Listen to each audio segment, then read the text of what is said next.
Good evening, all. I hope you had a good and productive day. I would like to thank the Almighty, the management of this college, the principal, and the head of the economics department for giving me this wonderful opportunity. Thank you, everyone. Everybody is in search of a successful professional career and a happy personal life. The key to achieving this is to have a good work-life balance. This usually yields better levels of efficiency, productivity, and happiness. Similarly, every government is in search of an agricultural price policy that would keep both the farmers and the food consumers happy. A high price would benefit the farmer but would take the food products out of reach for the common man. A low price would make a common man happier, but the farmers would be pushed to the brink of survival. Hence, there is a dire need to satisfy both the parties without offending the other. Any time is a better time to be in pursuit of this search. And today, we begin this search by tracing the evolution of agricultural price policy in India. Now, I call Dr. Aristida Banu, Head of the Department's Economics, CKNC, Chennai, to give the welcome address. Good evening to one and all present here. It is my pleasure to welcome everyone for today's webinar, Evolution of Agricultural Price Policy in India. On behalf of the Department of Economics, Sri Kandaswamy Naidu College for Men, Chennai. I heartily welcome our principal, Dr. P. Murugaputtan, who has always extended his support for conducting this webinar. I would like to extend my warm welcome to our resource person, Dr. A. Amarendra Reddy, Principal Scientist in Agricultural Economics with ICAR, Central Research Institute for Dryland Agriculture, Hyderabad. I am delighted to welcome my department staff members and Mrs. Sarala Devi, Department of History. Without their hard work and dedication, this webinar wouldn't have been a successful one. I am extremely overwhelmed to welcome the teaching fraternity of various departments from our esteemed institution. I also welcome all the professors, research scholars, and students from various parts of our country. Thank you, sir.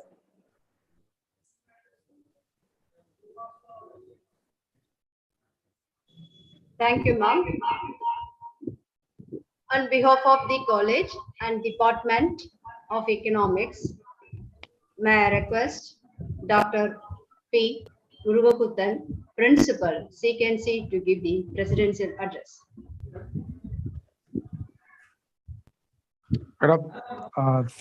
Can you hear me? Yes, sir. Thank you. So, very good afternoon to one and all present for this webinar. At the outset, I'm very happy to be with this program, the evolution of agricultural price policy in India. It is I can say that it is a $1 million question. The title is a very, very important title because so I am not coming as a formal lecture. I am wholeheartedly I am speaking because I am a person coming from an agricultural family. My grandfather, my maternal uncle were the farmers. I was in the field for several times. All the 365 days, my maternal uncle used to be in the vegetables, along with vegetables, granaries, everything. Usually, there are my maternal uncle used to cultivate 3 times in a year the rice.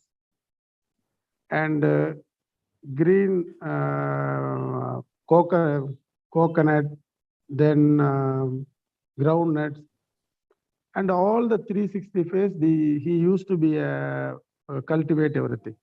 I used to go along with him. I learned so many things, but because of so many problems in agriculture, he could not continue. His family could not continue to do the agricultural work, and his family has turned into an educational family, and now the technology is not known to that family.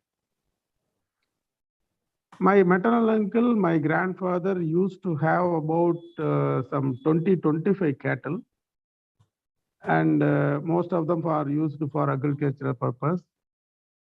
They used to have green fertilizers in their own house in the back side, and that is used for as a fertilizer for. Then later on, that man-made manure has come, and so many problems because of that. They are not able to continue. I do not know why it happened so, but some remedy must be there for the farmers to continue to do their work happily. But recently I came to know from one person, they told the family is for the prestigious issue, they are continuously doing agriculture. By selling about 10 acres of land, and they will do the agriculture. Then next year they will sell another 10 acres of land, then they will do agriculture. Every year they are facing loss. And because of this kind of loss, so many farmers are going out of this agricultural work, and they are moving towards others. But basically India is an agricultural country, and I myself worked in the field for several years, and my personal wish is that some policies should be evolved in order to keep the farmers happy. So with these words, I really congratulate the economics department by making use of the opportunity of this pandemic situation to arrange a wonderful webinar, and bringing a very apt person. Is a principal secretary of economics, the former director of Manage Hyderabad, ICAR Center Research Institute of Dryland Agriculture, Hyderabad. Sir, we are very happy. Thank you for your acceptance and being a chief guest for the program. Thank you. Thank you for your opportunity. Thank you very much. Thank you. Thank you very much, sir. I think I profusely thank CKN College for Men, especially the principal P. Muruga Kutan Garu and HOD A. Rashita Banu, and also especially I thank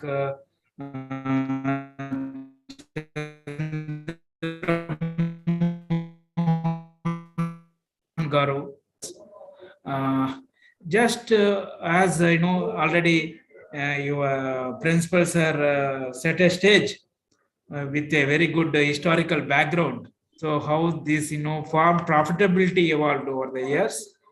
Keeping that in view, I will go through how the agricultural policies evolved over the years, over the 70 years of independence, since even 1940s, and how they have they responded to different demands of the overall society, because always policies, macro policies has to meet whether the consumers or farmers demands or at a broader level electoral demands.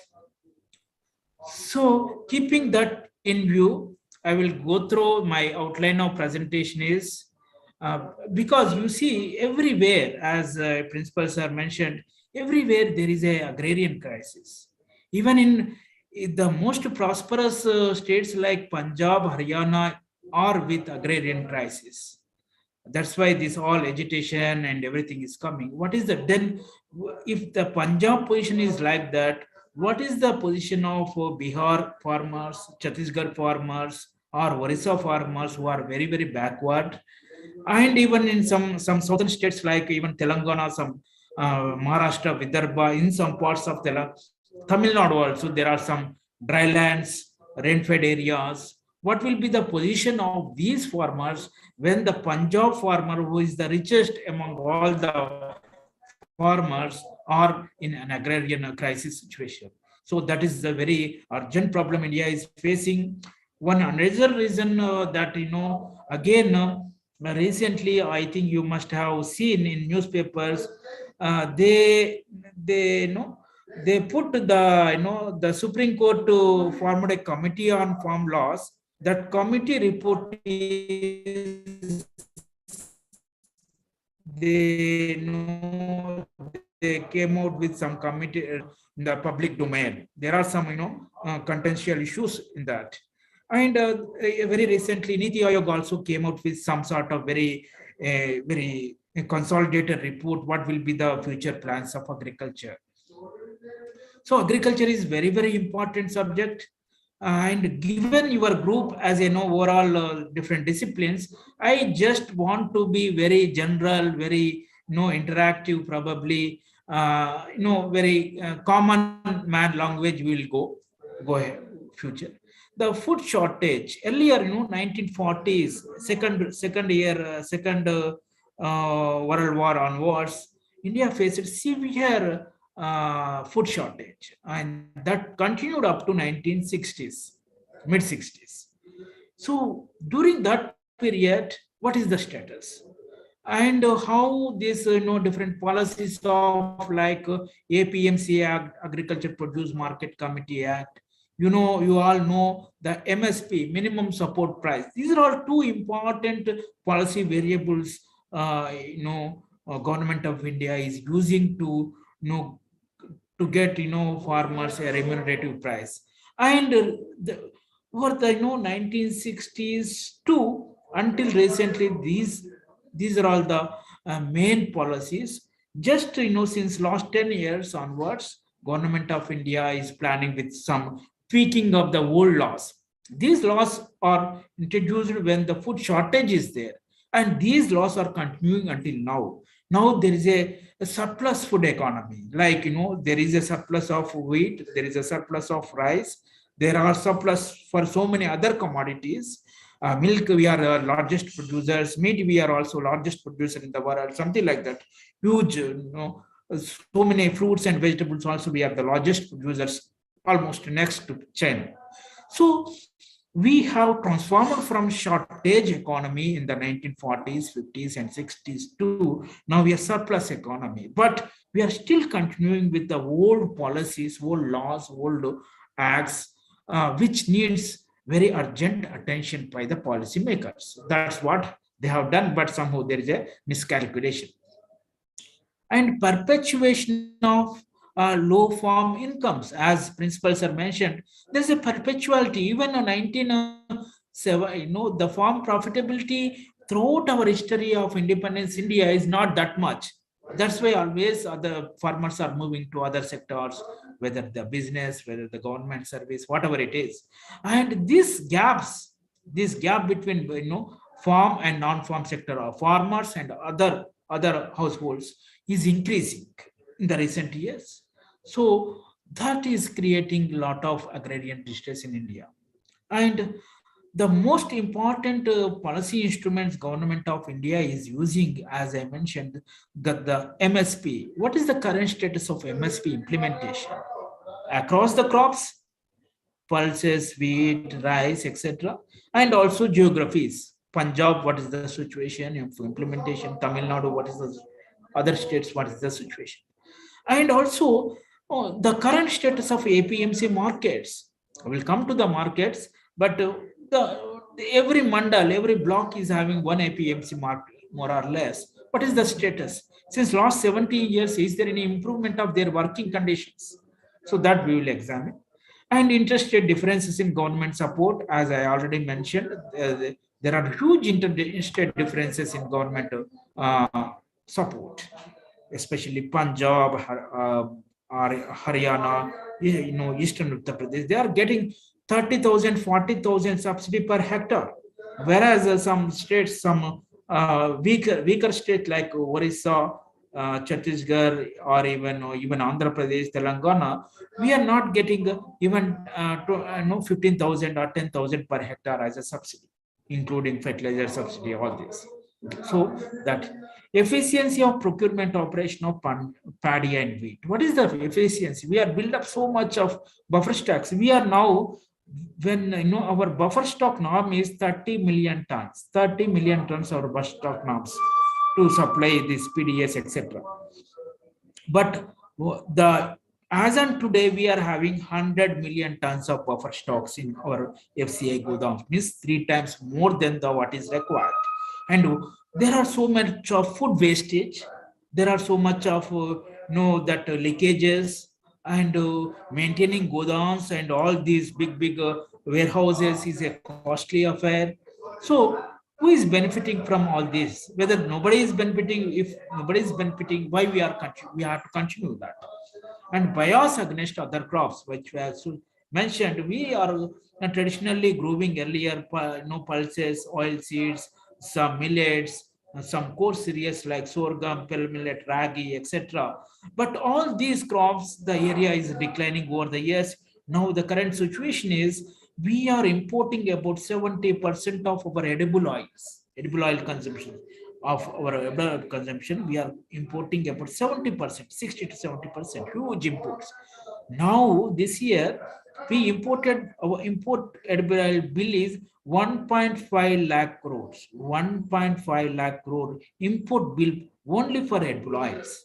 So that is the state of our the balance. One side we are having paddy and wheat surplus, wastage, nobody is there to buy. The other side, we are importing lot of some commodities. So there is a need for balancing. This balancing can be done only through price policy. Why price policy? All of a sudden, if you increase price of any commodity, like for example chickpea, or your what is that, red gram, for example, red gram. Now the market price is 100 rupees, for example. And if you increase suddenly 300 rupees, all the farmers go and cultivate only that red gram, because it's more profitable, even though the yields are less. So always price play a major role. So that is where the price policy is very, very important, to allocate the limited resources of crop area, limited resources of irrigation, limited number of farmers, how we can allocate all the resources for optimal combination of crops. Paddy, how much we have to grow, wheat, how much we have to grow, and the pulses, oilseeds, etc., so that the farmers get maximum returns, and also consumers will get the commodities, the food items at reasonable prices. So a balancing act has to be done by the price policy, allocating area farmers to cultivate different crops, and providing food commodities to consumers at reasonable price, and way forward for assured price to assured income. That is very, very important. Now we are having most of the commodities in surplus condition, but the main problem now is the farmers are not getting remunerative prices. Farmers are becoming poorer and poorer. Although our granaries, our buffer stocks are huge, we are most of the commodities we are exporting lot of commodities.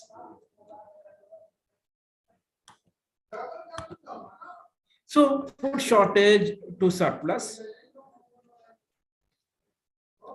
So I will start with very old this village markets. Then we'll go ahead.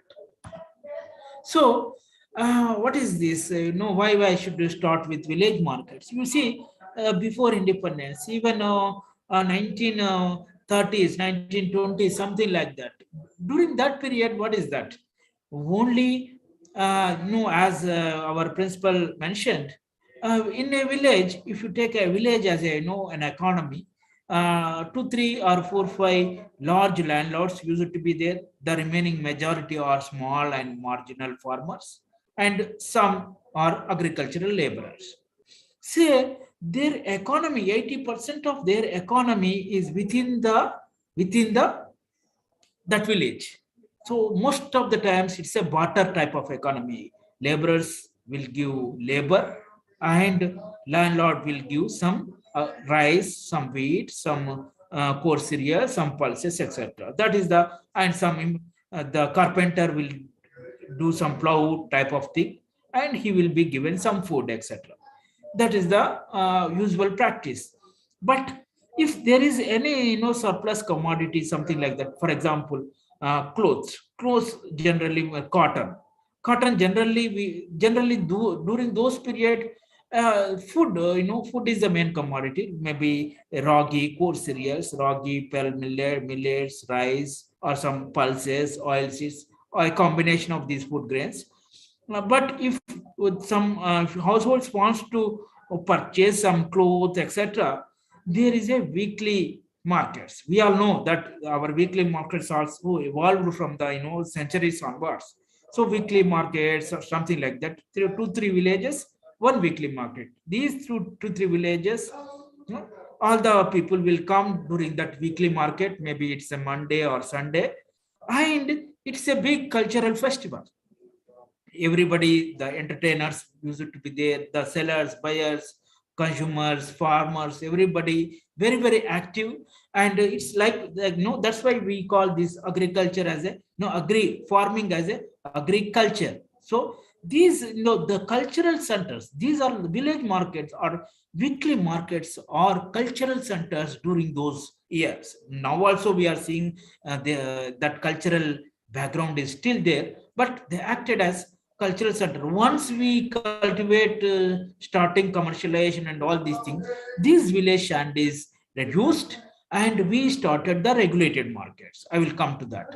So this initial years of green revolution, so that is the situation during that our even in our independence also.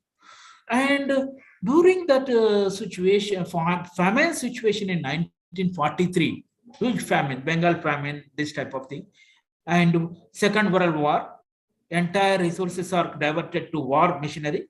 There is a shortage of food.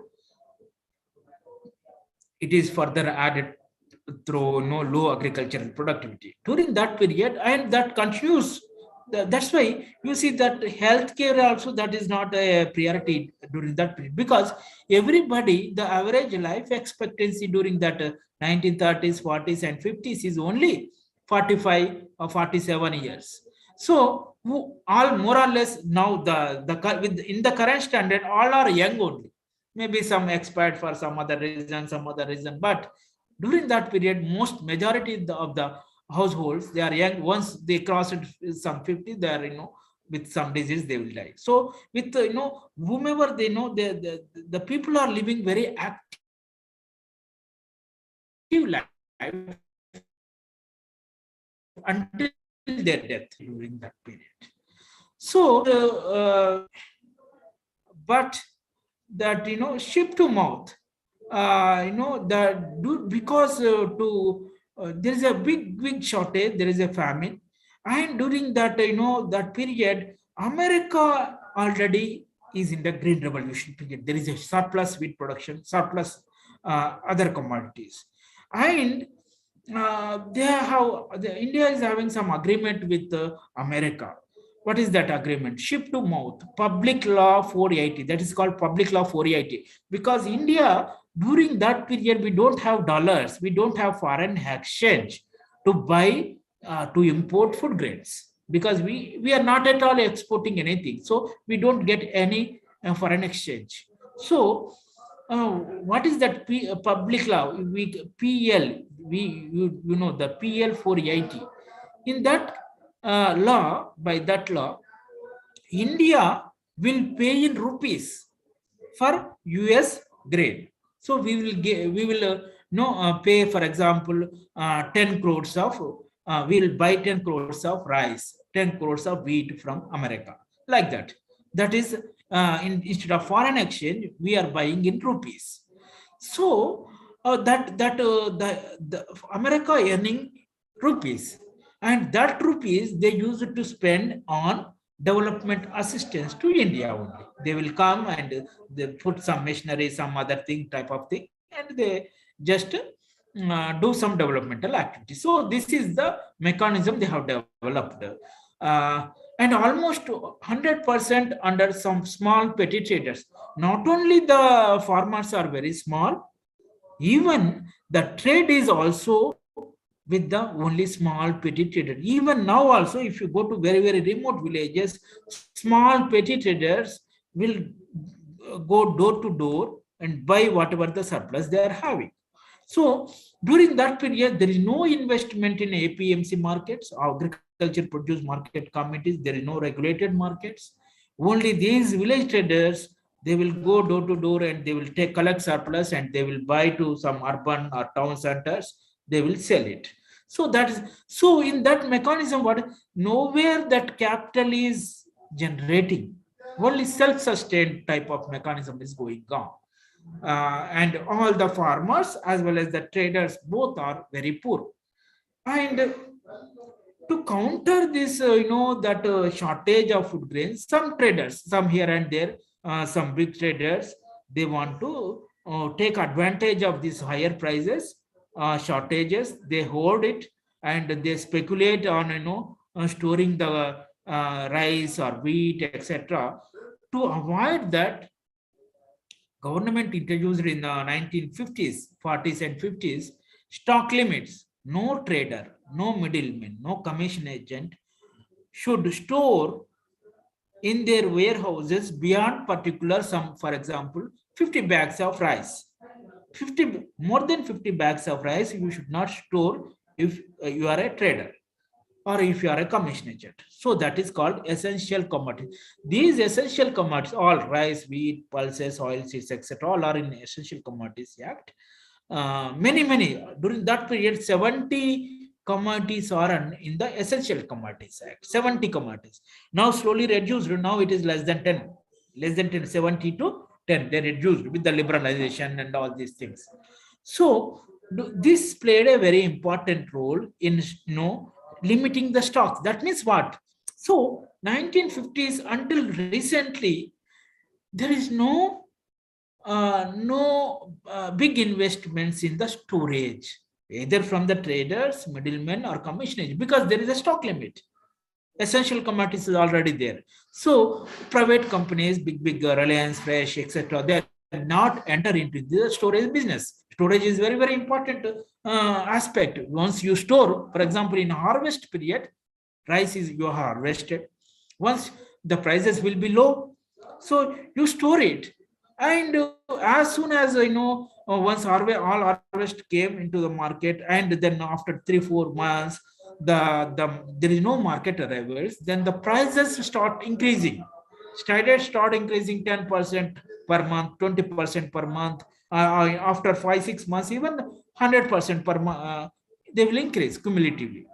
So these storage people, what they will do, whatever they stored, if the price increases by 50%, if the price increases by 100%, they will release after 4 months, so that they the fluctuation within the season, they will reduce. But that is not happening, because we have not built up efficient storage structures because of this Essential Commodities Act. Under that, we are limiting the storage capacity of the traders, middlemen, every middleman.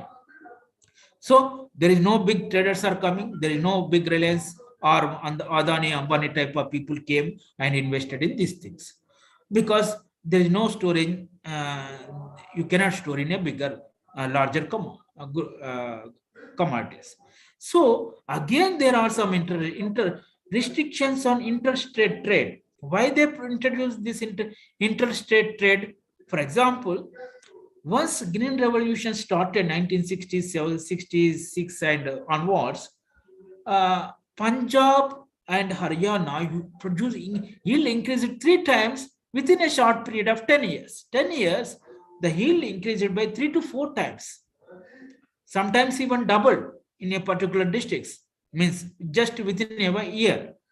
So that type of huge surplus started producing in Punjab and Haryana and eastern Uttar Pradesh also, where the irrigation facilities are very good.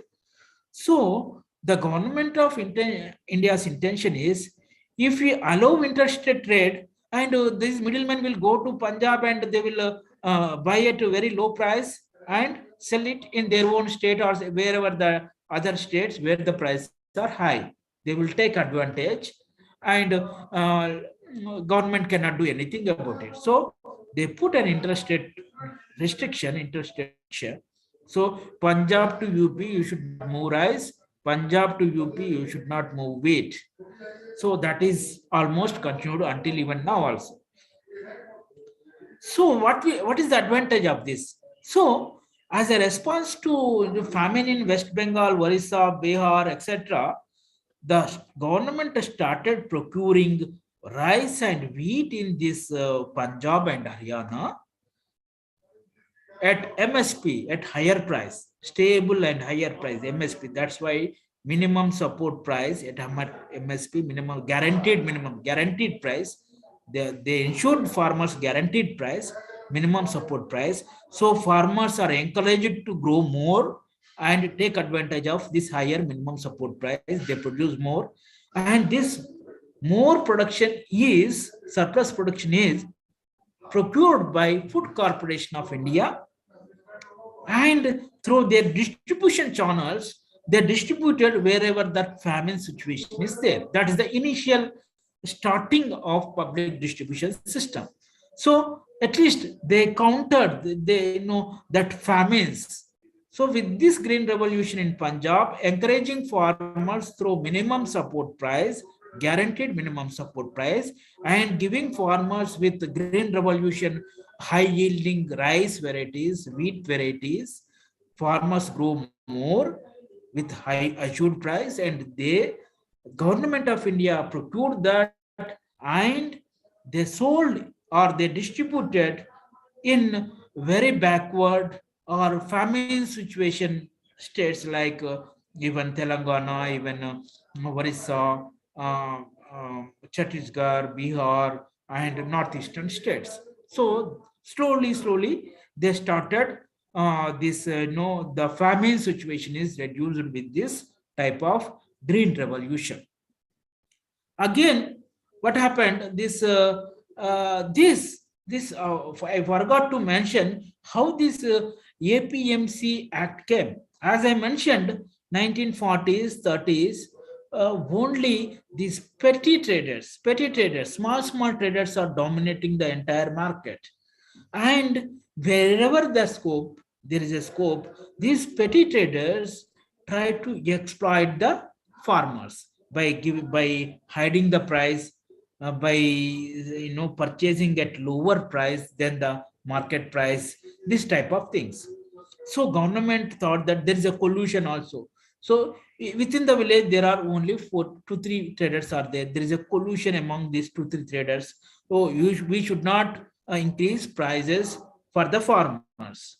We should buy paddy at only less than 300 rupees per quintal only. Nobody should not buy more than 300 rupees. So that type of collusion is there. With this collusion, the farmers are exploited, and many times what will happen, even now also is happening in the remote places, these farmers don't have cash, don't have anything, so they take loans from these petty traders, whatever this fertilizer, whatever this any implements, etc., or even consumption purposes during the growing season of the crop.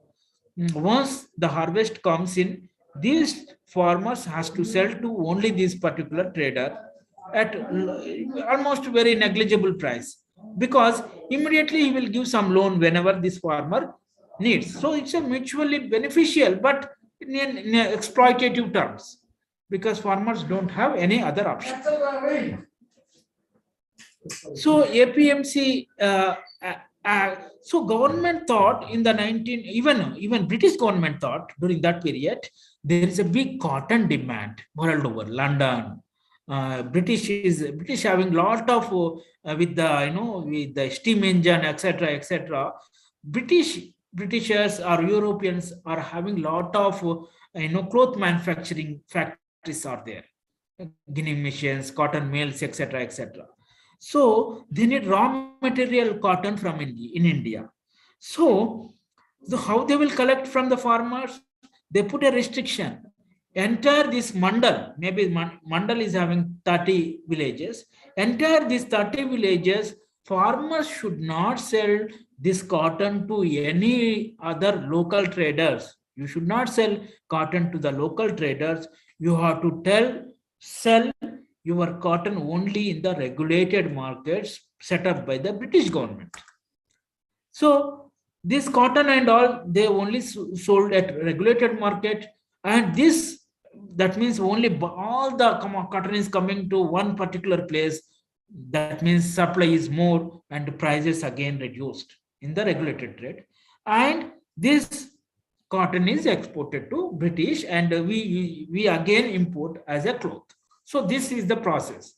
So, but after independence, these APMC markets, utility of APMC markets are government of India thought is much more higher, because everywhere these middlemen, local traders, petty traders are exploiting the farmers.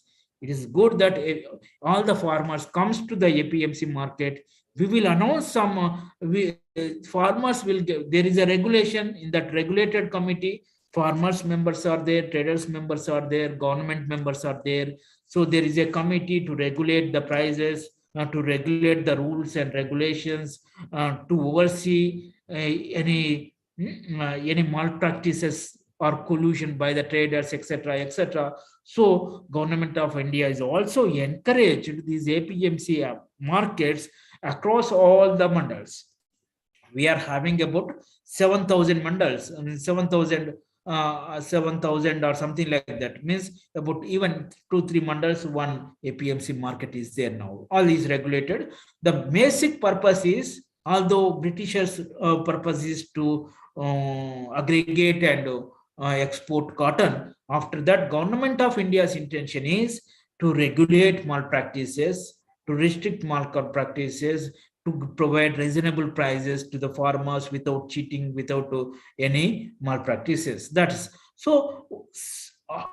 During that period, 40s, 50s, 60s, and 70s, these markets function very well, because all the farmers are illiterate. They will be easily cheated outside the APMC market. Once they comes into APMC market, at least there will be some guarantee. There is no 100% guarantee, at least some guarantee to safeguard these vulnerable farmers. So that is what APMC Act.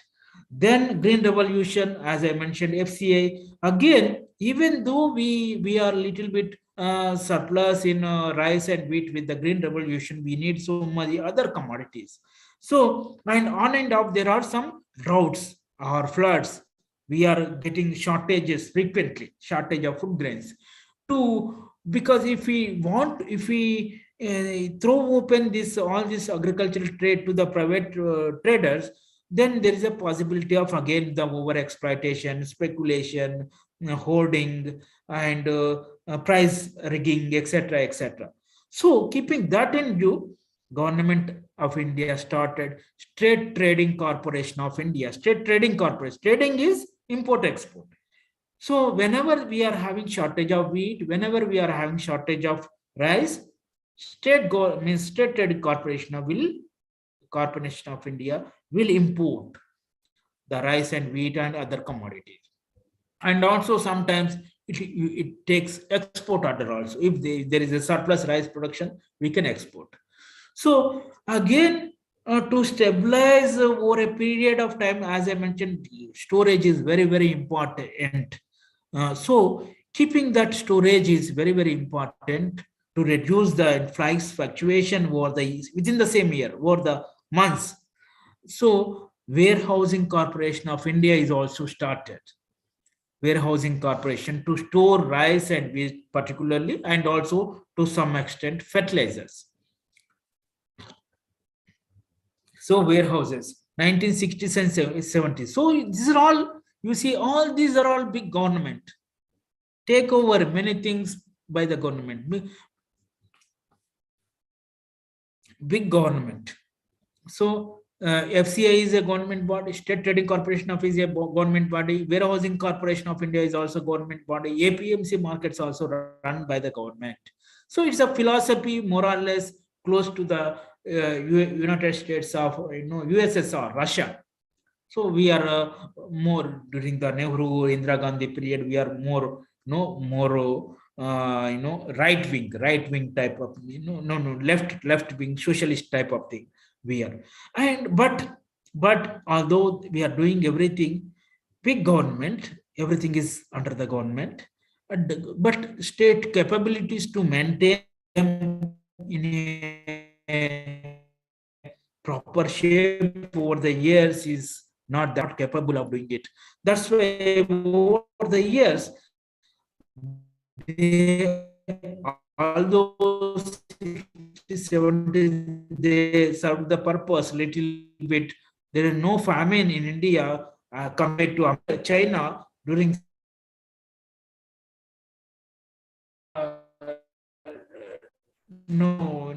there is no much famines. We have avoided the famines because of this all these public agencies. But what happened? 1960s PDS, public distribution system, to ration rice, wheat, oil, palm oil type of thing, or even some pulses. So that is also came in. But all these are all perpetuated with a lot of corruption. Once first corruption started, 1970s, 80s, or something like that, there is a corruption. But 1990s, we have liberalized most of the industries, service sector, IT, ICT industries. So much of license, we have shifted from license Raj up to 1980s and shifted to liberalization, free markets, etc., in the 1990s because of the WTO, because of the low foreign exchange under the Manmohan Singh government, under the PV Narasimha Rao government. So we have started the liberalization, but liberalization did not only happened in industry, not in agriculture sector. So why this is happened only in industry and not in agriculture sector is having some other reason. Well, the main reason is, okay, it is easy to liberalize in industry because, for example, industry, you are having Bajaj scooter. Consumers will not agitate. Only these 2-3 people who are Bajaj and Ambassador, Maruti, this type of things only be influenced. So that is very easy. They will not go on strike, etc.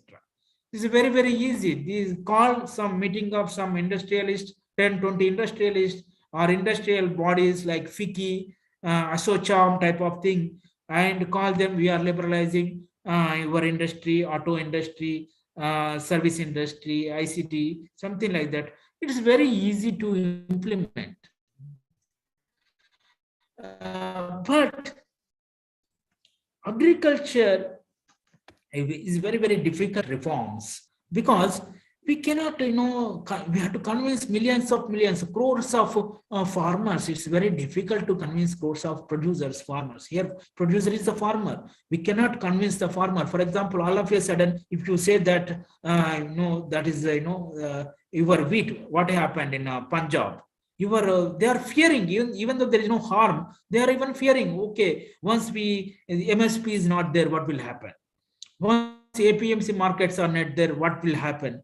So there is a fear psychosis among the farmers.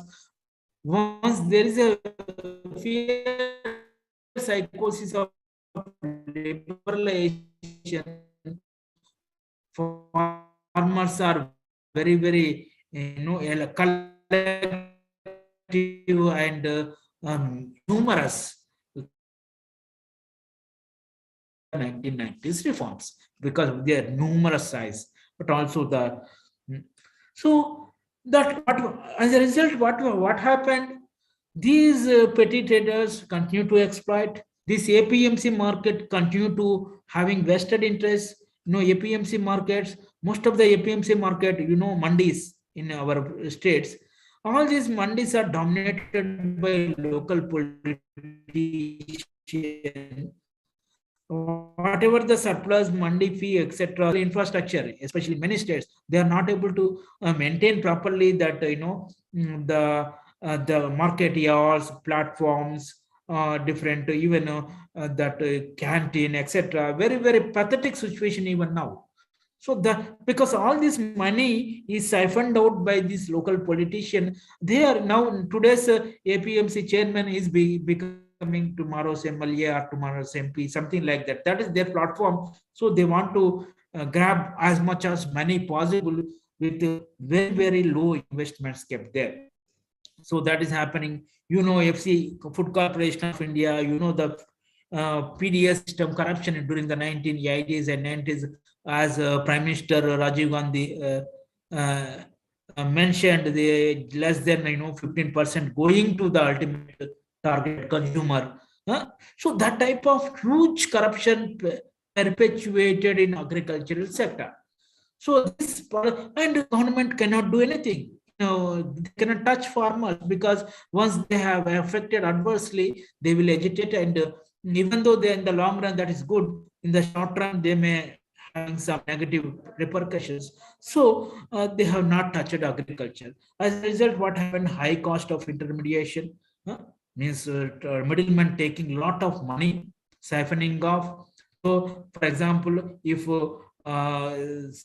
one commodity purchased from farmers at 100 rupees, 200 rupees into the consumer, 100 rupees is his profit. That much huge corruption is there. Cost intermediation is up to 3/4, and retail margins are huge, 25% or sometimes even 60%. 46% leakages, even up to 1990s. 30 to 35% grain never reached the consumers. That is what in the under PDS. So these things happened over the years, but two type of revolutions happened. One, grain revolution, particular parts of Punjab and Haryana. It is entirely government-led program, and with the enthusiastic farmers. What is that? High input, means high fertilizer use, high water use, irrigation, high seed use, high output. That is the high yielding variety technology. High input use, high output use. Both are high only. And that white revolution. In the middle, this is agriculture is one aspect, but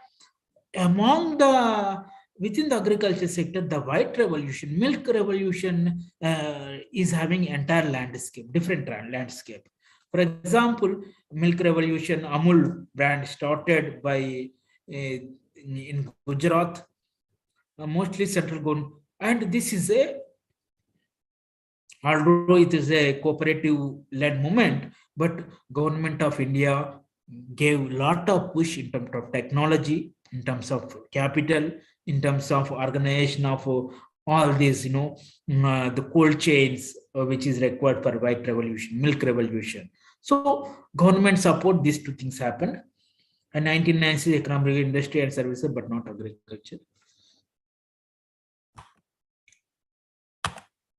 So what happened? This I already discussed it, but I will tell very briefly. APMC markets are under government control, politicians regulated, we can say. And monopolistic power means only one mandal, one APMC market is there. At least 30% of all the market levels are going into this APMC market. They are having huge power, especially in agriculture sector. So that is there. Market fees, as a result, what happened in some states, especially for southern states, a little bit progressive, like no market fees, cess, commission are little bit less than 5% of the value of the commodity. But if you go to Punjab and Haryana, it is about 10%. Even now, even for fruits and vegetables, especially vegetables, sometimes it goes to 15% also. Total market commission taken by this, whether it market fee or sales or commission by these regulated markets, it is going into 15-16%. And a lot of malpractices is done. Essential Commodity Act, as I mentioned, the stock limits, that put very good restrictions on all private storage capacity. Only government use it to store in Warehouse Corporation of India and Food Corporation of India. There is no development of the storage capacity within the private sector, within the households also, because there is a stock limit under Essential Commodities Act. Suppression of market signals and revert to imports in scarcity.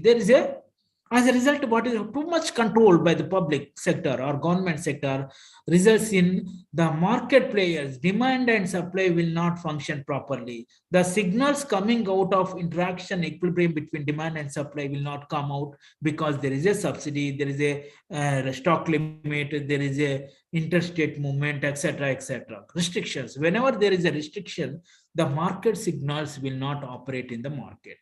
So these are all restricted. No private storage, as I mentioned. Low post-harvest infrastructure. Again, storage.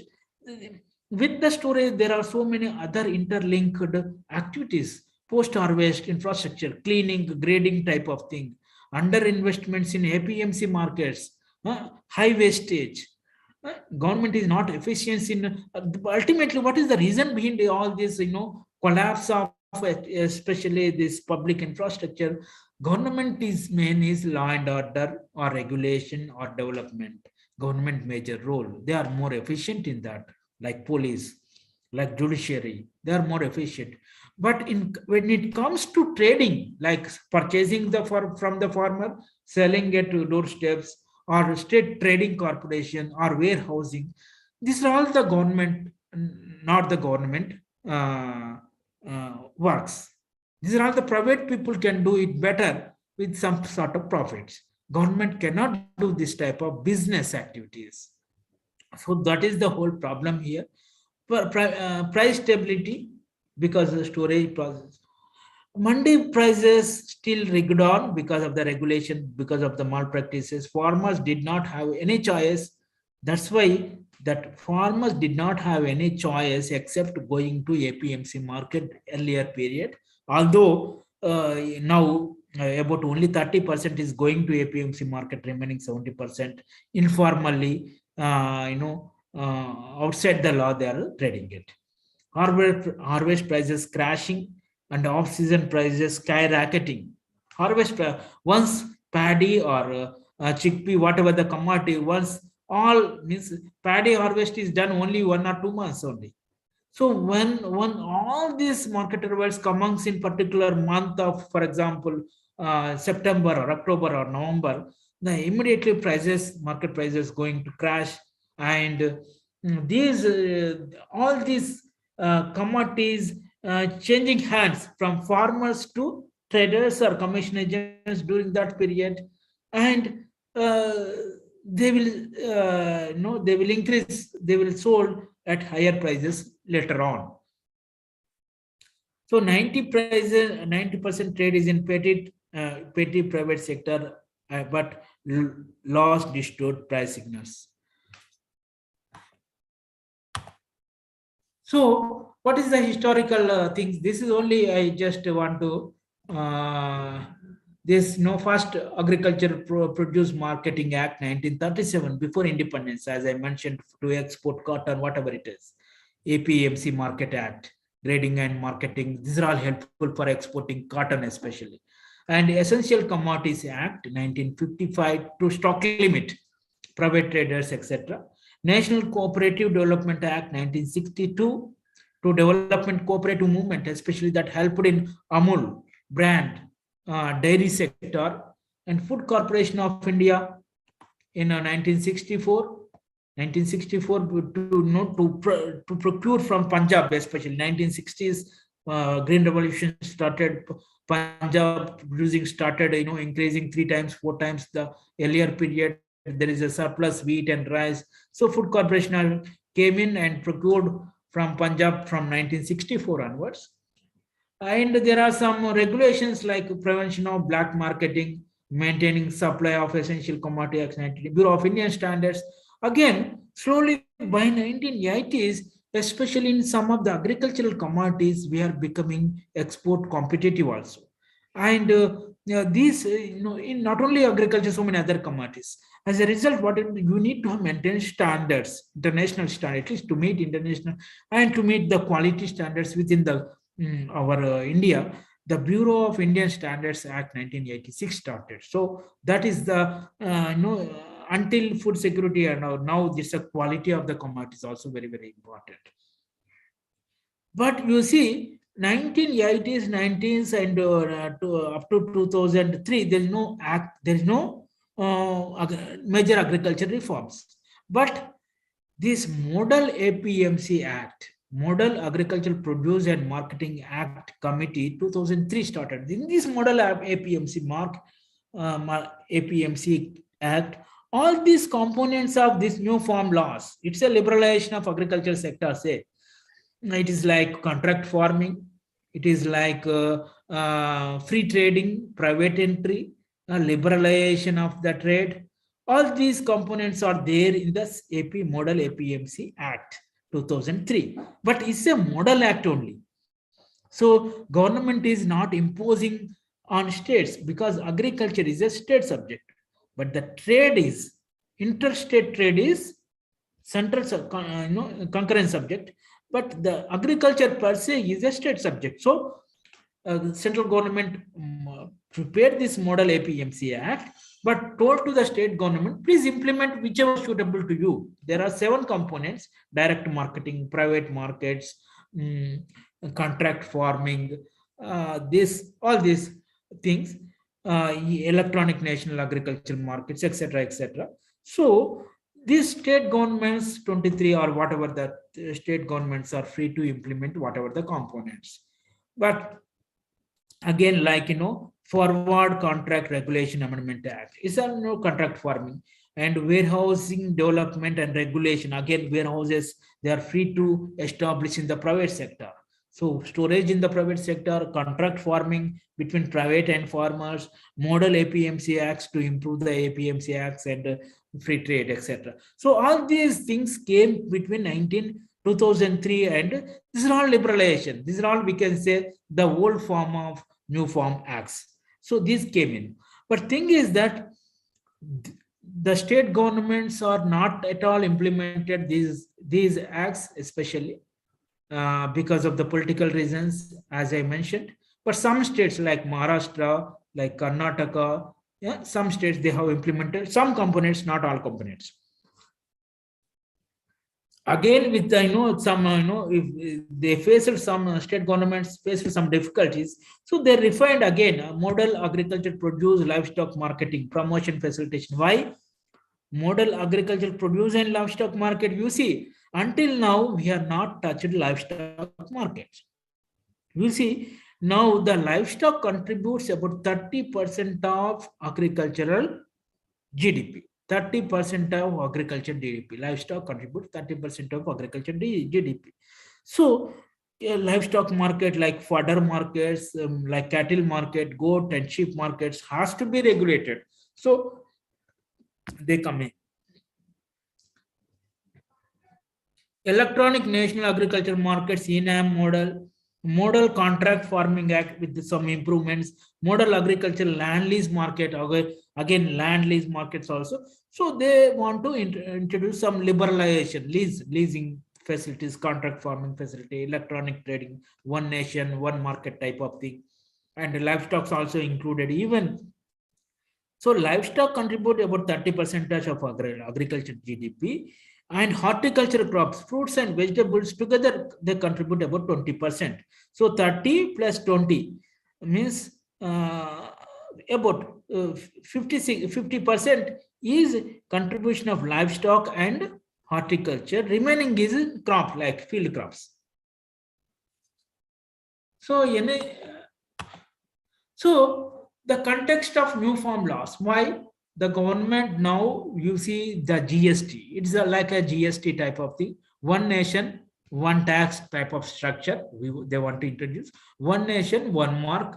There should not be any interstate barriers, like barrier-free interstate markets, market function right, and because the whole concept is private people are better in business activities and government can regulate and develop. So market functions right, private participation is very, very important in development of agricultural market. And again, giving more freedom and choice to the farmers in terms of the whole concept of a new APMC markets is new farm laws is not only APMC markets, you can sell anywhere to anyone. You can sell, farmer can sell anywhere across India, anywhere, and to whomever he likes. If he is having some identity card, he can sell it. Like, so that is the new government should, we are telling now APMC markets are monopolistic, the monopoly powers, vested interest, political control, etc., more sales, etc. They want to free up, government want to free up these farmers with this type of exploitative regime of APMC markets. They want farmers can sell their produce anywhere in India to whomever he wish. He is having some trading license. That's all. That is the whole concept here. The entire this new farm laws we can put into this one nation, one market, barrier-free interstate market, market private priority, private investments in the market infrastructure, in private investment in the storage, logistics, putting retail shops, warehouses, etc., so that there will be a very lot of investments coming into agricultural post harvest, especially after production, like cleaning, grading, labeling, etc., and ultimately with to benefit the farmers in terms of higher prices, and also consumers in terms of better choices to consumers. So that is the whole concept.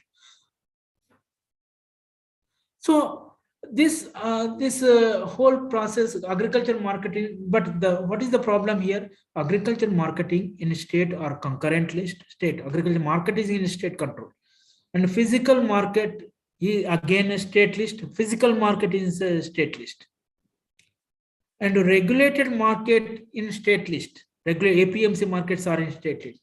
Marketing again, marketing is in state list, but trade, interstate trade is in central list, concurrent list. Retailing is current list.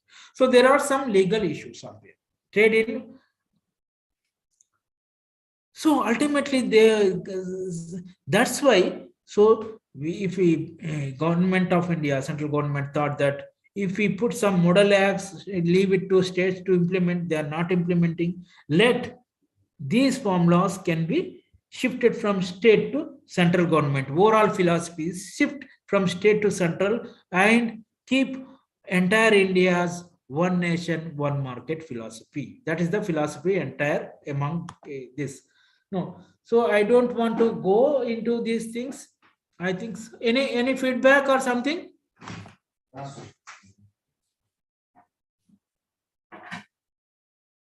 Hello, is okay? You are following? Yes, sir. I think, good evening, sir. I think people are waiting because there are many questions in the chat box. And I feel that they will ask you because they want to clear many doubts from you. So, means how much time is left for me? Yeah, I think it will be decided by the organizers. So I will skip some portions if it is the case. Okay. And this reasons for no, just I will maybe I will finish in 20 minutes. Okay. I think they are waiting for you to get answer their clarity. Answers. So Okay. Okay. We can take, break now. Let us. I will answer some questions. Any. Yeah, madam has come. Yeah.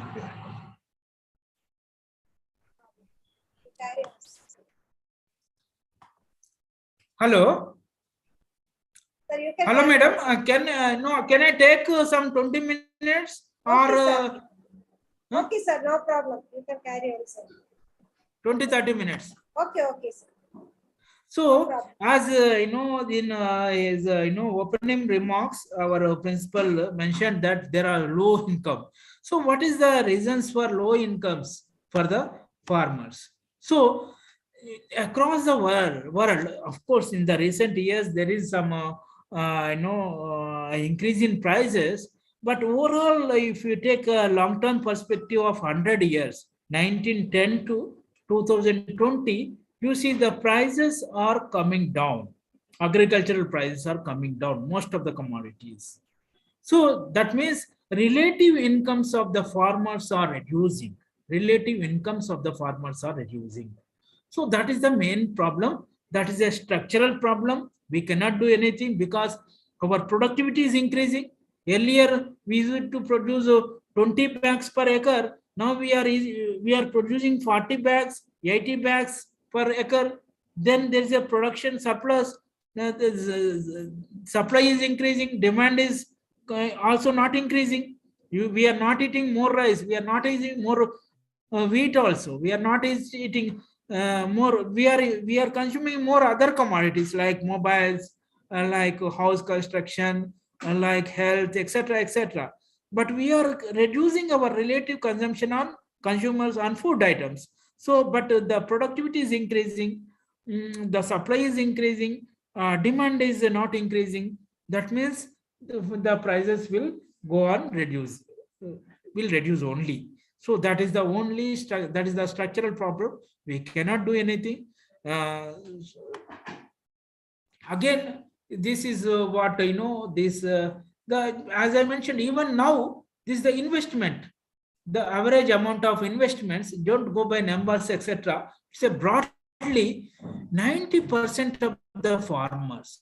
90% of the farmers, they don't even spending about 10,000 investment in agriculture. 10,000 rupees for agriculture investment they are not able to do. The bottom 40, this is the bottom 40, this these are all the bottom 10%, bottom 20%, bottom 30%, like that.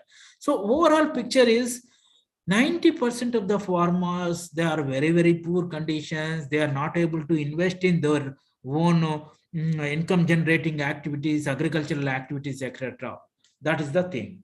And you see the even public sector is also not spending much. You see public only 20. So out of this, even that small share, household still contributes 76%. Private sector contribution is only just 2%. That is the main problem. Private sector is not able to spend enough investments in agriculture. Entire that liberalization, new farm laws philosophies encourage private sector to for more investments. More investments are required for agriculture. You have to compete with US or Canada, where agriculture is more capital intensive, more profitable, more productive. But if you don't invest in within agriculture sector, your productivity will not increase. You cannot compete in the globalized. 30%, 40% surplus is there for some of the commodities we have to export. If we want to export, our quality should be very high. We have to meet with Western standards. For that, we need to invest in a lot of logistics, cleaning, grading, labeling, all these things. So that requires a private capital formation, and that is not there, which is only 2%. So that's why this agriculture sector, entire agriculture sector, what is the vicious circle?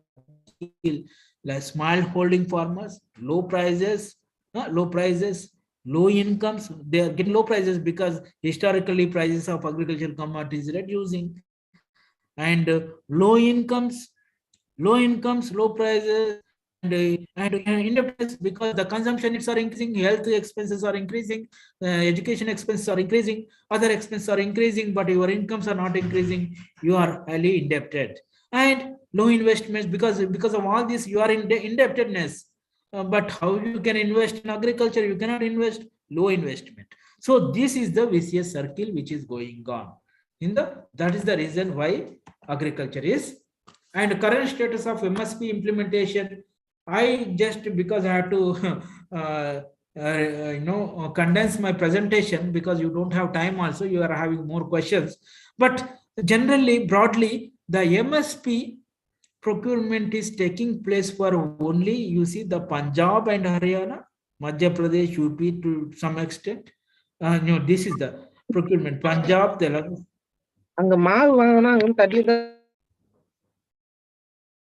Hello. So this procurement at MSP is taking place only for paddy and wheat, that too about 50%. The remaining 50% of the paddy per pulses is less than 10%. Procurement of oils is like groundnut, sunflower, safflower, mustard, rapeseed, etc. are less than 5%. And you see vegetables and fruits, there is no procurement at all, because vegetables and fruits procurement is not possible because they are perishable. Procurement is not possible for vegetables and fruits because once you procure, government where to sell? If they sell after a week, all the fruits will be damaged and wasted. So procurement is not possible for fruits and vegetables. Procurement is not possible for livestock, meat, etc. Procurement is happening only with paddy and wheat, and pulses only 10%, and oilseeds only 5%. So that means majority of the farmers are not covered by the minimum support price or procurement at minimum support price. As a result, what is happening? You see most of the, for example, chickpea gram, it's a chickpea Bengal gram, we can say. The market price is below the MSP. The blue color is market price, red color is MSP. Market price is below the MSP. How much is below? 20%, 10%, 16%, depending on the season and year. Again, if you see that, safflower, sunflower, etc., the market price, you see the blue color market price, red color is the MSP. You see 23%, 25% less than the MSP, 24% less than the MSP in 2018, to 19, 2020%. Again, recently 30% less than the MSP. And most of the states, the average prices are less than the MSP. So that is, the MSP is not an effective tool. It's a highly biased for Punjab and Haryana, and only for paddy and wheat. It is against for pulses, oilseeds, not at all happening for fruits and vegetables and livestock commodities. That is one MSP. The current status of APMC markets. So, for example, you see the APMC markets only about 20%, 50% of large farmers, 50% selling at mandi. Mandi means APMC market, whereas small farmers, they are selling only 23% at APMC market, local market. The remaining 51% they are selling at local market, or 26% in other. So if you see, for example, here also not uniform APMC charges, mandi charges is separate. You see Punjab, you see how much Punjab earning from this? 8.5% for grain. It is for grain, 8.5% of the produce value of the commodity is mandi fee. That is huge. If you allow private traders, they charge some less than 2% or something like that. They cannot charge more than that in the recent years, not old days. Old days they exploited a lot. Now with the liberalization, with the education, etc., farmers are now well educated, and there is a competition. There will be some competition. This only they can charge less than 2% if private people are allowed. But in Punjab, 8.5%. That is going to huge state exchequer, state budget. About some 8,000 crores are coming from the mandis. The coming from the mandis means from the farmers only. So interstate differences in government support. You see the government support. You see this Punjab and Haryana, somewhat Uttar Pradesh. For rice, recently Chhattisgarh and Orissa becoming procurement is taking place. Otherwise, in most of the northeastern states, even Tamil Nadu 6 to 9%. Tamil Nadu in Rabi, it's a 4 to 12%, something like that. Very uneven distribution. Punjab, Haryana, Eastern Uttar Pradesh, Madhya Pradesh, Orissa, and the Chhattisgarh, they are having more procurement. So again, as I mentioned, this is the whole red line is a buffer stock as on over the years. Buffer stock is increasing over the years. Now it is nearing about 100 million tons. Whereas this yellow line, you see, this is the norm, buffer norm required to fulfill any paid years, etc. So we are almost 3 times higher than our buffer stock norms. So when you are procuring 3 times higher than the norms, procurement always costs too much. In India, procurement, for example, it's 1,000 rupees you are procuring. About that 1,000 rupees, so 400 rupees will be cost of procurement, logistics, procuring, transport, arranging tractors or lorry, like warehouse, etc. That whole cost is about 40% of the value of the produce. 40% of the value of the produce we are wasting. For this 30% is okay. Remaining 100 million tons minus 30 million tons, it's a 70 million tons we are wasting, because this procured rice and wheat are not sold anywhere. Because you are, for example, if you take wheat is procured at 19,000 per quintal, 19,000 rupees per quintal. The mandi fee, haratiya, logistics, etc., 7,000. It's a 7,000-8,000. So MSP procurement in 19,000. The logistic cost, transport, warehousing, etc., 7,000. Total cost to the government is 27,000. Whereas international price is only 16,000. So that means you have to sell at loss at 10,000 rupees loss in international markets. But if you want to sell in the domestic market, Food Corporation of India, that what is that? Wholesale means selling to private big traders, so tenders, the loss is about 6,000 rupees. So you are procuring and your logistic costs are about 40%, and you are selling at 40 to 20% loss. Either if you export, it's a 40% loss. If you sell it domestically, it's 20% loss. So whatever the excess commodity, it's a loss to the government. Instead of wasting money in the storage, you can use that money for research and development, giving directly to the farmers if required. Means direct money transfer per hectare basis, etc. That you can do. So I don't want to go into the details because our time is already lapsed. So I think I will take up questions.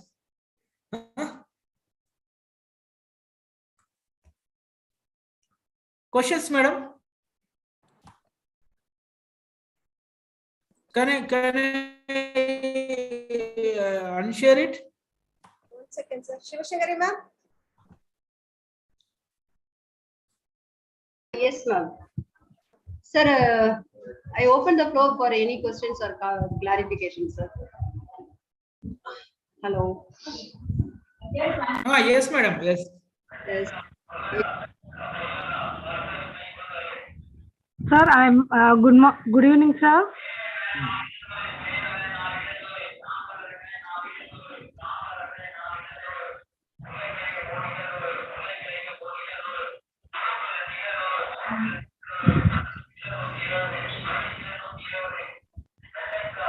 Good evening, sir. If voice is not clear, probably you can take and you can see the chart. I will also see chart. In chart also I can see. Yes, sir, you can proceed. Huh? Sir, I just given in the chart, sir. My question Selvarani, Dr. Yeah. Selvarani, what are the suggestions given to the government to improve agricultural sector? So suggestions means one thing, nowadays, MSP is having its own problems. Implementation of MSP is having its own problems. And but farmers' incomes are very, very less, relatively declining over the years. That is the fact. So how to stabilize farmers' incomes? One, instead of giving only to paddy and wheat, your government of India is spending nearly about 3 to 4 lakh crore rupees per annum on paddy and wheat procurement. At least, of course, paddy and wheat procurement is very much required for PDS system, public distribution system, ration shops, paddy and wheat distribution. But to procure, government should procure as much is required for public distribution system, and you cannot procure excess amount. Instead of excess amount procurement, you procure pulses and oil seeds. And because if you starting procuring pulses and oil seeds, the farmers will get remunerative prices for pulses and oil seeds. Once farmers start getting remunerative prices for pulses and oil seeds, farmers slowly shift from paddy to paddy, rice and wheat to pulses and oil seeds. And as in today we are telling, last year we were imported 1.5 lakh crores of edible oils. So that foreign exchange we can save. We can increase higher prices to the farmers of pulses and oilseeds. That is the number one priority. Crop diversification is the number one priority. Entry of the private sector is very, very important, especially in storage, logistics, marketing activities. That has to be given. The foremost is that we are having in Telangana, PM Kisan, Prime Minister Kisan program. Under that program, every farmer is getting 6,000 rupees per farmer per year. 6,000 rupees direct money transfer. Now that facility is available. Now 1980s that facility is not available. 1980s there is no bank, there is no Aadhaar card, there is no Aadhaar linked bank. Jan Dhan Yojana, Jan Dhan, that linkages is not there. Now every farmer is having Aadhaar card.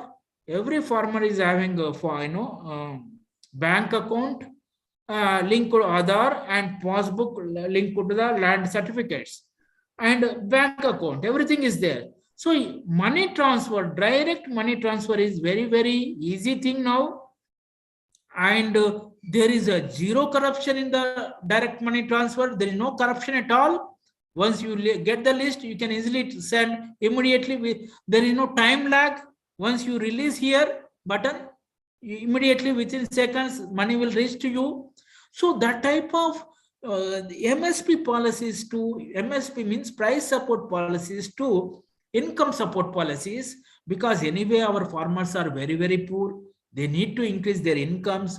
That's the government primary priority. We have to shift from price support to income support, increase income support from 6,000 rupees and at least link this 6,000 rupees per farmer to price index, consumer price index, so that every year automatically as you are indexing to consumer price index, every year, like our salaries, all government employees, we are getting DA as per the inflation or consumer price index. Like that, farmers will also get the Prime Minister PM Kisan assistance automatically increase according to the inflation. So that is very, very important, because farmers input price also increasing, fertilizer price is increasing recently, like that.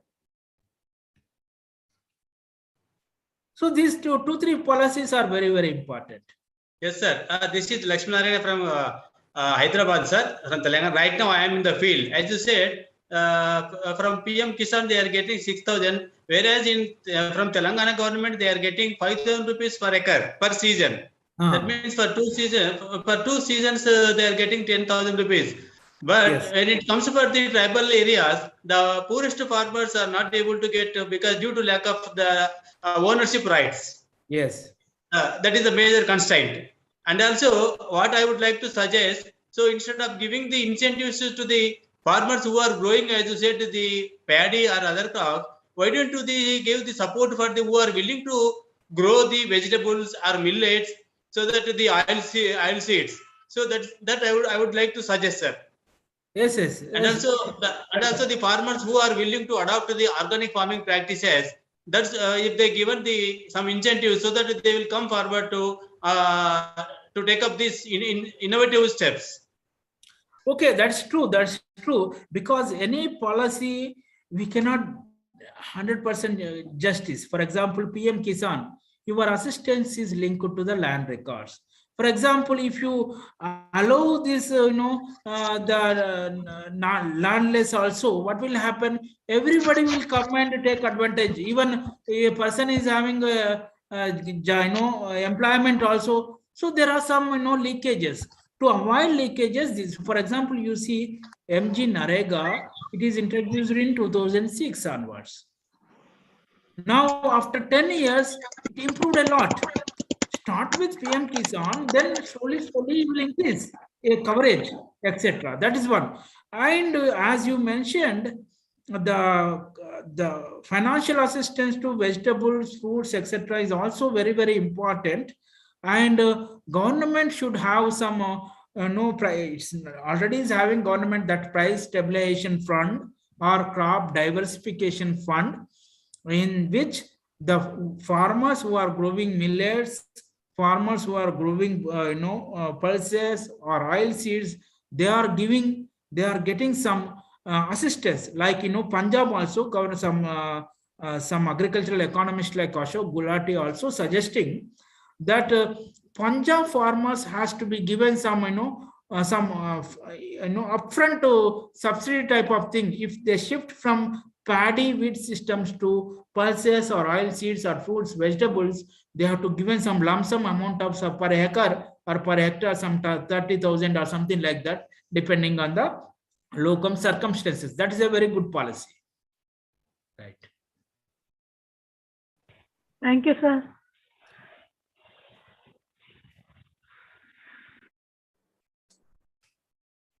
Sir, I have some queries, and I'll be happy if you clarify my doubts, because now in India, nearly 43% of the labor force is engaged in agriculture.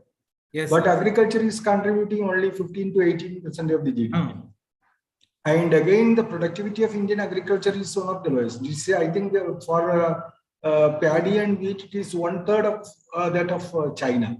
Yes. So instead of giving the MSP subsidy, why can't the government think of providing better facilities like right. facility irrigation and water productivity programs and all these things? I think that will increase the productivity of the agriculture, and indirectly it will enhance the income of the farmers. Yes. Second question, you have rightly pointed out that now we have surplus food in the case of paddy and wheat.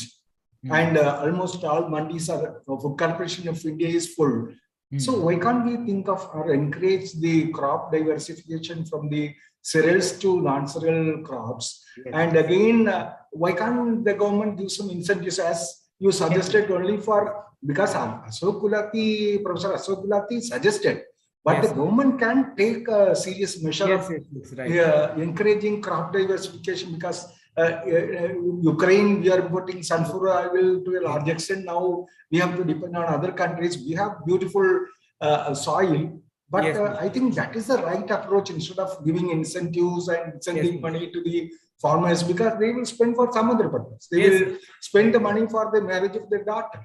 They will Yes. not invest in agriculture. So I would like to get your Yes, absolutely, yeah. absolutely. You are absolutely true. Actually,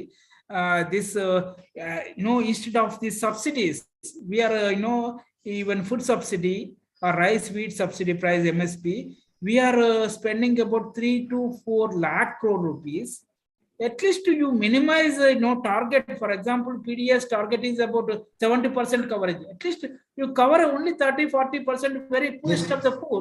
The remaining money can be used for infrastructure, general infrastructure development, like even roads, even technology, R&D, research and development, technology, sprayers, fertilizer plants, supplying fertilizer at lower price. All these market infrastructure, cleaning, grading, so that you will get higher price in exports. All these infrastructure development is very, very important. Once you give infrastructure development, definitely farmers' price realization will increase, because ultimate consumers will pay, willing to pay more money, more price for this, refined, cleaned, graded produce, and even export demand will be much higher, and they will give more price for our commodities. So entire, that's why, but it's a slow process actually, because all of a sudden, if you stop, paddy subsidy or wheat subsidy, this far paddy and wheat lobby is a very, very big lobby, especially Punjab and Haryana. Of course, Punjab, similar strike is happened in Tamil Nadu or some other place. It could not be highlighted. Only Punjab is, just adjacent neighboring state for, that capital city. So that's why it is highlighted. They are having lot of power. Historically, their Punjab farmers are very, very powerful. So that lobby is still creating all the problems to all other farmers, oilseeds farmers, pulses farmers. So overall infrastructure development will help in, level playing field for both paddy, wheat, and pulse oilseed farmers. Every farmers equal benefits will be there. And finally, I thank you, because after a long period, I am getting the new point of connecting APMC with that of the British period cotton story. And I thank you for that very good point. Thank you very much. Thank you. Sir. Right. So again, this crop diversification fund is very, very, very important. And because overall the 70 years of independence history, we developed only infrastructure for this paddy and wheat. We neglected other farmers' infrastructure, oil seeds, pulses, fruits, vegetable infrastructure. If you see Delhi, Safal, Delhi, Mother Dairy, Safal is there. They set up a very fantastic international standard processing unit. What they have done, that type of infrastructure can be put in Madras, Hyderabad, big cities. So, for example, around Delhi, 100 kilometers or 120 kilometers in between. So farmers, they harvest their, vegetables, fruits and vegetables, today evening at, 7, 8 o'clock. That will be reaching to the processing unit, central processing unit, within 2 hours. Within 2 hours, by 8, 9 o'clock, it will reach to the processing unit. Entire night, this processing unit works, and that cleaning, grading, all these things they are doing. And once everything is packed, everything, and they are supplying entire, some 1,000 retail shops are there. Safal retail shops in across Delhi. They supply as how much quantity they require. It is all computerized. Yes, yesterday's data will be there. How much bendi, tomato, other other fruits and vegetables sold. Based on that exact amount, they will distribute to. They will deliver at this retail shop. There are Safal retail stores are there. So by the morning 4-5 o'clock, this entire whatever the required fruits and vegetables coming to the retail shop across Delhi. Some 100 or 200 retail shops are there. So that very cleaned. Yesterday they harvested, today they came to consumption with cleaning everything. And removal of residue, any residue is there, pesticide residue, etc. So they are maintaining high standards. They are delivering within 12 hours from farmers to consumers across Delhi, fruits and vegetables. So that type of structures needs very huge investments, central processing units, say some 70 crores budget. So that type of infrastructure is required for at least all these, metropolitan cities or even some towns. That is very much required. And then only for the consumers are willing to pay some 10%, 20% higher prices. And farmers also getting, it is a cooperative, it is under cooperative. So now the government of India is promoting farmers producer companies, farmer producer organizations, etc., etc. And one district, one commodity scheme is there. So things are coming up in a bigger way, but it takes time. The focus needs to be very mission mode type of thing. Only then only the things will work in India. Otherwise, as usual, things will not work. It should be done in a mission mode way. Thank you, sir. Thank you for your interaction.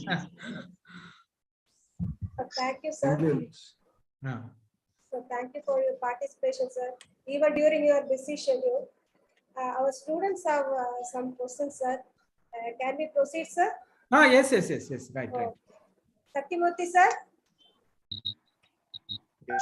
You can unmute and ask question, ma'am. Ilavarasan, Vikram, avangala konja Prabhudeva.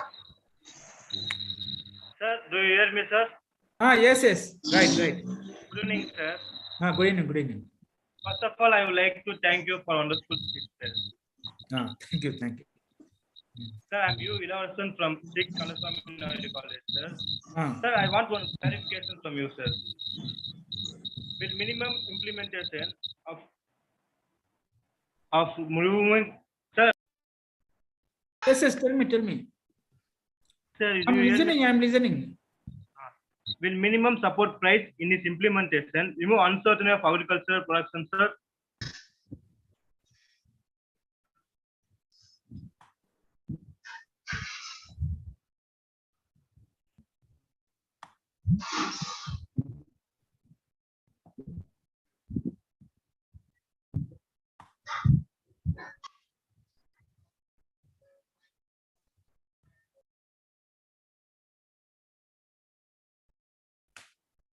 Sir, clarity illa.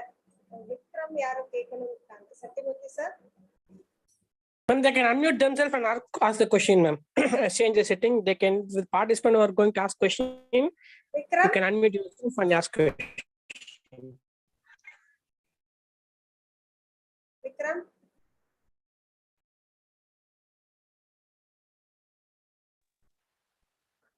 Voice breakout, ma'am. Hello. Yes. Sir, good evening, sir. Good evening. Sir, I have one question, sir, for you, sir.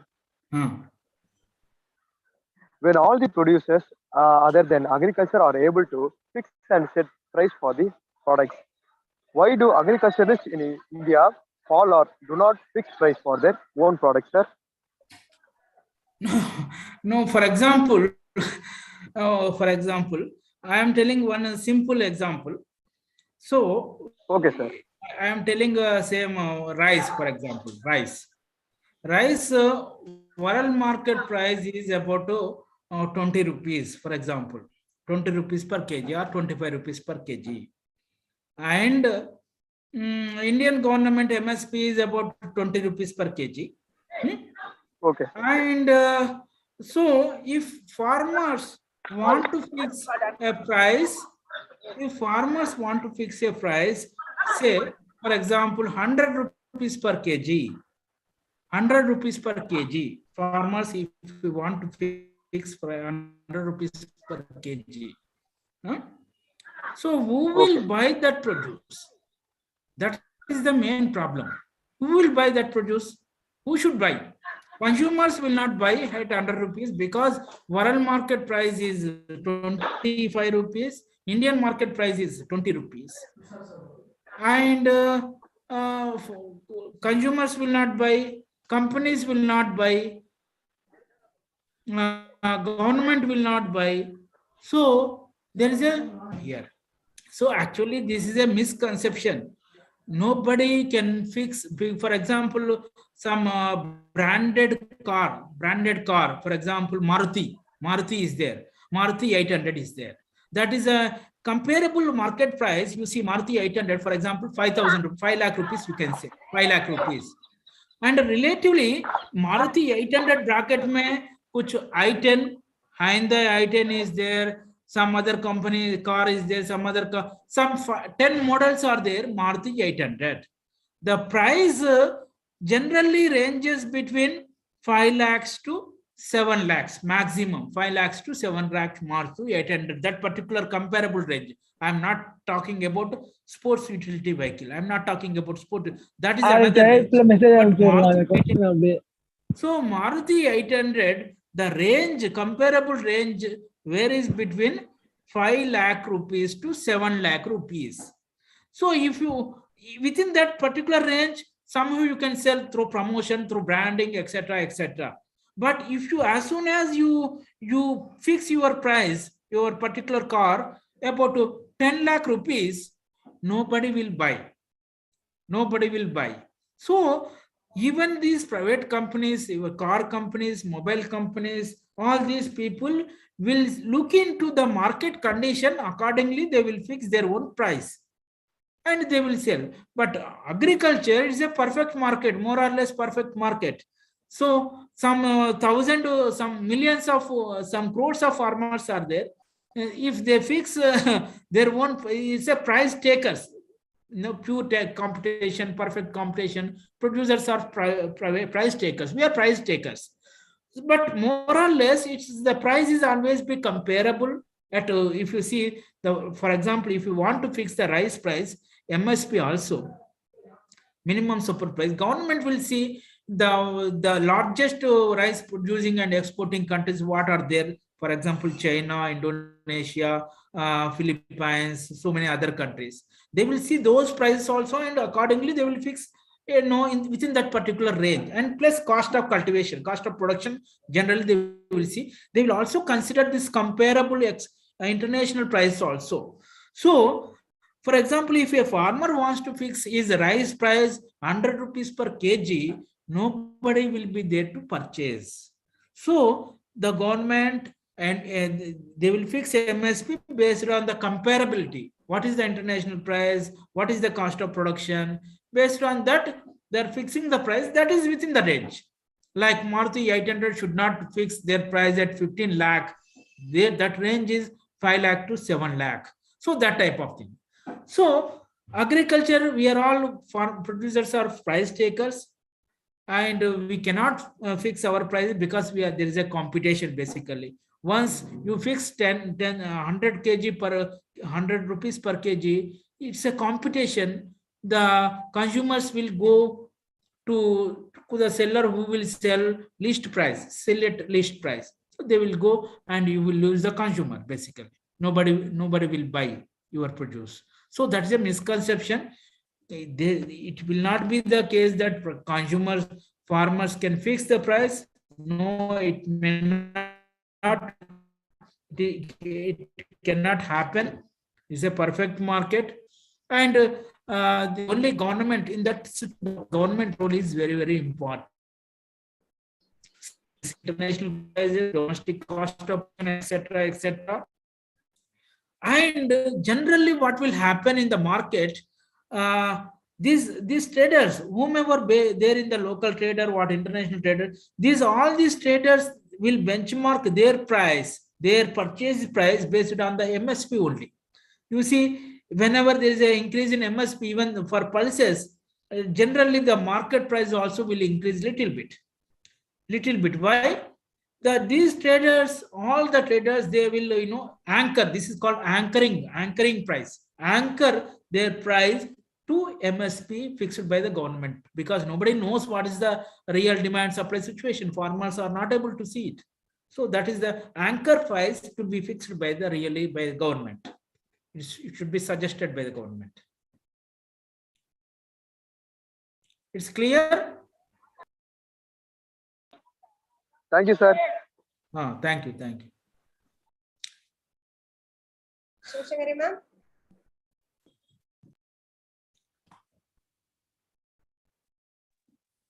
Sir. Shivashangari ma'am. Sir, I am Prabhudeva. I have one small doubt, sir. Tell me. Waiving of crop loans by state government become more advantageous to rich farmers. What suitable measures would you like to suggest? Crop loans, huh? Yes, sir. Yes, sir. Crop loans by loans the state government becomes more advantageous to the rich farmers. Yes. Right. Because crop loans are basically based on this how much land you are having. If you are having a large land, you are a large farmer, then you are eligible to get more formal loan. Basically, that is the data says. NSSO, National Sample Survey Organization, also tells large farmers will get more loans from the formal sector. Informal, the small marginal landless tenant farmers will get informal loans only. They cannot get formal loans, and that too informal loans at very highest interest rate like 36% per year, etc., 3% per month. So the one way is government can subsidize these microfinancial institutions, because most of the banks are not capable of reaching to the small marginal farmers, tenant farmers, etc. This government has to subsidize microfinance institutions. At least these tenant farmers, small and marginal farmers will get subsidized loan. At least their interest should not be more than 12% per annum. So that type of incentives has to be given. And Telangana government and Andhra government, they introduced some sort of certificate. It's not a land ownership certificate, but it's a land cultivation certificate. Land cultivation certificate for tenant farmers. So that means even formal banks also, banking sector, they can also give loans to these tenant farmers based on the cultivation certificate, the tenancy certificate, at cheaper rates, cheaper interest rates.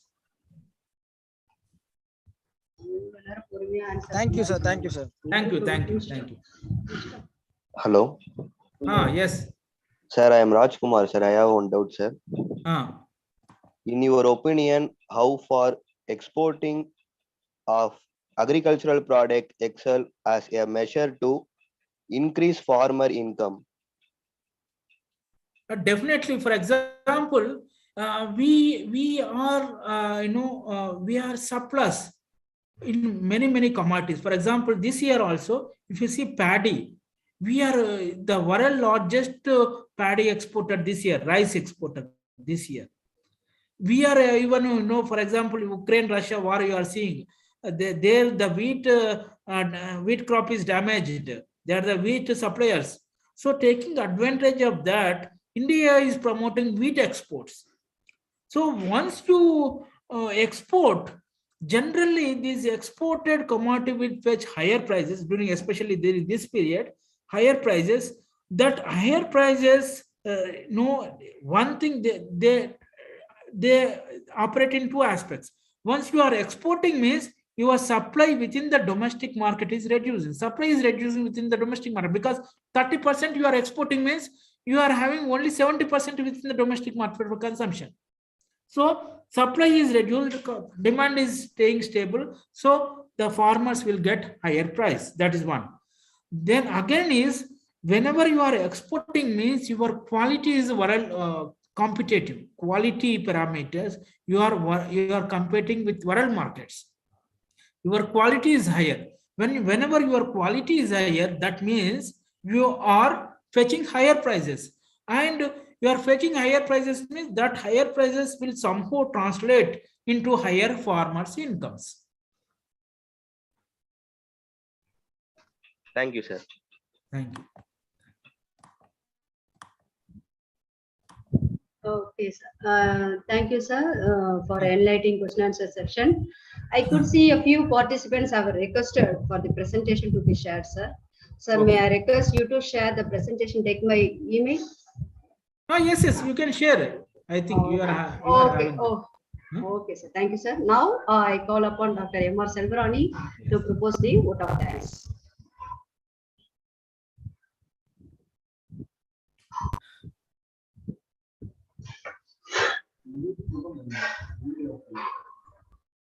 To propose the vote of thanks on this extraordinary day.